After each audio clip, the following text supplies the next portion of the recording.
Hello, j'espère que vous allez bien. On se retrouve dans un nouveau vlog. Oui, 2 vlogs d'affilée. Je sais pas ce qui m'arrive. Je sais que j'adore les vlogmas. Alors je sais pas si je vais faire ça ou pas, si je me lance là-dedans. Ce qui signifie de faire un vlog tous les jours, tout le mois de décembre, du moins jusqu'au 25 décembre. On verra bien, je me laisse porter par cette énergie de motivation. Ce matin, le programme, c'est d'aller monter du coup le vlog que j'ai filmé hier et que j'aimerais vous poster ce soir à 18 h. Et ensuite, à 12h30, j'ai une masterclass, puisque hier, on m'a envoyé un message pour savoir si je voulais assister à une masterclass sur les entrepreneuses, donc notamment du bien-être. Donc écoutez, moi j'ai dit oui. Quand il y a des opportunités comme ça qui se présentent, moi je me dis que c'est pas forcément le hasard, donc je me suis inscrite. Donc voilà, je vous emmènerai avec moi, je vous ferai un petit débrief, etc. de ce dont on a parlé. Mais avant de commencer à travailler, il est temps d'aller se faire un petit thé. Avant de faire mon thé, faut trop que je vous montre cette tasse absolument magnifique. Regardez, c'est une tasse que j'ai eue à Noël dernier.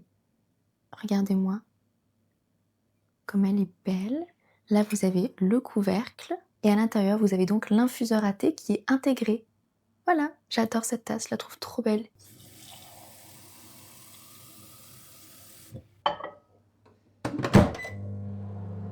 Et du coup, en thé, je vais réutiliser celui de ce matin. J'aime bien l'utiliser au moins 2 fois. J'ai eu, vous savez, dans mon calendrier de l'Avent. D'ailleurs, mettez-moi en commentaire quel est votre calendrier de l'Avent à vous. Et ça, c'est le thé que je vais prendre. C'est un breakfast tea tonic typiquement britannique. J'espère que vous m'entendez bien parce qu'il y a le micro-ondes là qui tourne. Et d'ailleurs, en parlant de calendrier de l'Avent, sachez que si vous ne me suivez pas sur Insta, mais que faites-vous?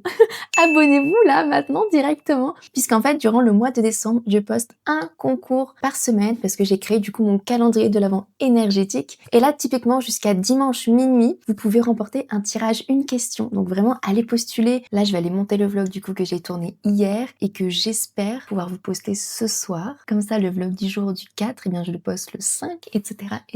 En fait ce qui est super drôle dans le fait de filmer comme ça, c'est que j'ai vraiment l'impression qu'on a une conversation qui dure vraiment plusieurs jours, et je trouve ça hyper fun, hyper plaisant. N'hésitez pas à me dire si ça vous plaît aussi en commentaire. La masterclass vient de se terminer, ça a duré un peu plus d'1 heure, je crois qu'il est presque 14 h là. Je suis assez dubitative, donc c'était une masterclass qui parlait principalement de l'ego, et notamment de l'ego en tant que personne accompagnante dans le domaine du bien-être spirituel, etc. Donc c'était vraiment axé pour les entrepreneuses. C'est vrai que c'était intéressant, mais il y a des choses sur lesquelles j'étais pas tout à fait d'accord, et au-delà de pas être tout à fait d'accord, il y a des choses que j'ai pas tout à fait saisies. Je comprenais pas tout à fait les exemples qu'elle donnait en fait et comment ça mettait du coup en lumière les points qu'elle explicitait dans sa masterclass. Donc c'était sympa, mais j'irai pas plus loin. Du coup là il est 14 h, donc je vais manger. Au menu nous avons carottes râpées, mozzarella, tomates cerises, olives et du thon avec de la vinaigrette. C'est vrai que depuis plus d'1 an maintenant je suis pesco-végétarienne et j'aimerais à terme aussi arrêter le poisson. Mais pour le moment je mange encore un peu de poisson, et donc le menu de ce midi c'est ça, c'est trop bon. J'adore avoir des assiettes un petit peu colorées comme ça, je trouve que ça donne trop envie. Et en plus je sais pas si vous avez regardé la vidéo qu'on a tournée avec du coup Marine, donc Marine du compte Marine Sophro Yoga. Je vous mettrai le lien en barre d'infos d'ailleurs si ça vous intéresse. Et dedans on parlait justement de l'impact de la nourriture et de la couleur de la nourriture sur notre bien-être et sur notre énergie. Et on abordait justement la thématique de l'assiette colorée, etc. et de la nourriture. C'était hyper intéressant. Je vous invite vraiment à la regarder si ça vous intéresse.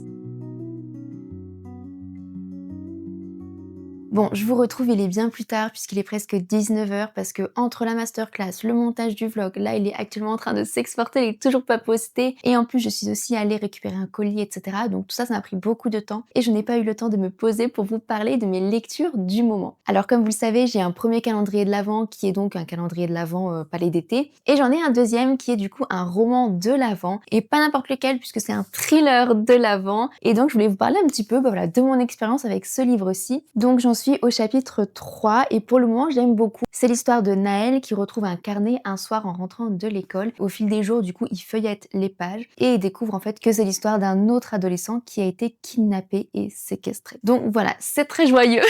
En même temps c'est un thriller. Pour le moment j'en suis au chapitre 3. Franchement c'est bien. C'est vrai que j'avais jamais lu de roman de l'Avent, donc je m'attendais à ce que ce soit comme un roman normal si je puis dire, mais en fait il est illustré. Donc ça veut dire que le chapitre que vous devez lire chaque jour en fait est très court. Vraiment en 5 minutes vous l'avez terminé. Donc ça, j'avoue que j'étais un peu surprise, je m'attendais pas du tout à ça. Je pensais vraiment que les chapitres feraient la même taille que les chapitres donc normaux dans d'autres livres, mais en fait non, c'est vraiment plus court. L'avantage c'est que effectivement ça vous permet vraiment de terminer votre chapitre dans la journée, il y a vraiment aucun souci, c'est hyper rapide. J'avoue, j'aime bien aussi le fait que ce soit illustré. Je vais vous montrer typiquement les premières pages. C'est pour vous donner un petit peu une idée de la mise en page en termes du texte, des images, etc. Donc je passe un bon moment avec cette lecture. Je crois que le plus difficile en fait avec ce type de roman et les romans de l'Avent, c'est la frustration que je ressens à la fin du chapitre parce que j'ai trop envie de continuer de découvrir mais qui est ce jeune homme, qu'est-ce qui s'est passé, pourquoi on a retrouvé son carnet, etc., etc. Sinon, le deuxième livre que j'ai lu dernièrement et pour le coup que j'ai terminé, je vous en avais déjà parlé, j'ai même fait une aquarelle inspirée de cette couverture. Ce livre est quand même vendu comme une cozy fantasy alors que ce n'est absolument pas cosy. On est plus sur une horreur fantasy ou une fantasy un peu gore si je puis dire. Du coup sur ce point-là j'ai été un peu déçue parce que je m'attendais à quelque chose non pas de cocooning mais disons de plus cosy que ça quoi parce que là vraiment c'est pas du tout le cas. En plus de ça je trouvais que l'histoire avait vraiment un bon potentiel parce que du coup le gros de l'intrigue, donc je vais pas vous spoiler, vous inquiétez pas, c'est qu'en fait la magie est issue des cœurs et donc il y a des sorciers et des sorcières qu'on appelle des mages qui viennent en fait récolter des morceaux de cœur des personnes du peuple tout simplement pour obtenir de la magie. Donc je trouvais le concept hyper intéressant, etc. Mais en fait, plus je lisais l'histoire et plus j'avançais et plus je me rendais compte en fait que l'intrigue était vide et que ça manquait clairement de profondeur. Alors je comprends que ça soit un one-shot et que du coup ce soit difficile de créer un world building énorme, une intrigue de fou, ça y a aucun souci avec ça. Ceci étant, j'ai été extrêmement déçue de la fin de l'histoire. Je trouve que la fin a été vraiment bâclée. Vous avez 400 pages d'intrigue, de teasing, etc. où voilà, on vous fait monter un petit peu la pression pour finalement que l'histoire se termine en 20 pages pour que vous ayez finalement au sein d'un même chapitre les péripéties finaux, la situation finale et l'épilogue. Vraiment pour moi ça ne passe pas en un seul chapitre, ça n'est pas possible, bien que ça soit un one-shot. Donc grosse déception sur ça. Honnêtement, je ne vous le recommanderais pas, voilà, parce que je trouve que la fin ne vaut pas le coup de lire ces 400 pages. Et j'ai été aussi un petit peu agacée par l'héroïne, car en fait, elle a besoin de la validation du personnage masculin, qui est forcément sombre, ténébreux et torturé pour se sentir bien dans sa peau et dans son corps et pour se sentir femme aussi. Et ça, moi, c'est quelque chose qui a tendance un petit peu à m'agacer. J'estime que à notre époque, en 2025, on peut sortir un petit peu de ces stéréotypes-là, d'autant plus quand, de base, l'héroïne, elle est présentée comme étant assez bourrue, assez forte, assez manuelle, etc. Donc vous voyez, c'est pas du tout le personnage typique de la protagoniste fragile, etc., fleur bleue. Et pour autant, on retrouve encore, je trouve, ce cliché malgré tout du personnage sombre et de la protagoniste qui n'a jamais connu d'homme dans sa vie, etc., qui est mal aimée, etc., etc.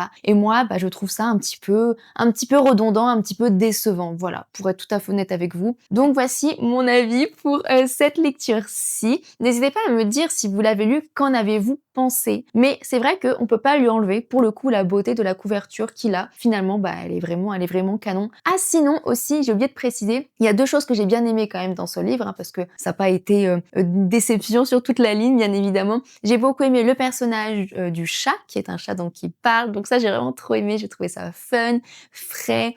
Et je l'ai trouvé attachant, et aussi le personnage de la maison. J'aime beaucoup quand les maisons, les lieux pardon, ont comme des traits de caractère, comme s'ils étaient vivants. C'est quelque chose que je trouve hyper attachant. Et donc là typiquement voilà, ce sont vraiment les deux points, les deux personnages finalement secondaires que j'ai beaucoup aimé et apprécié. Donc voilà, je vais terminer le vlog ici. J'espère que cette vidéo vous a plu. Moi en tout cas j'ai pris beaucoup de plaisir à vous emmener encore une fois dans ma journée. Et puis écoutez, si ça vous a plu, je vous invite à commenter, liker et à vous abonner encore une fois. Moi ça me fait super plaisir.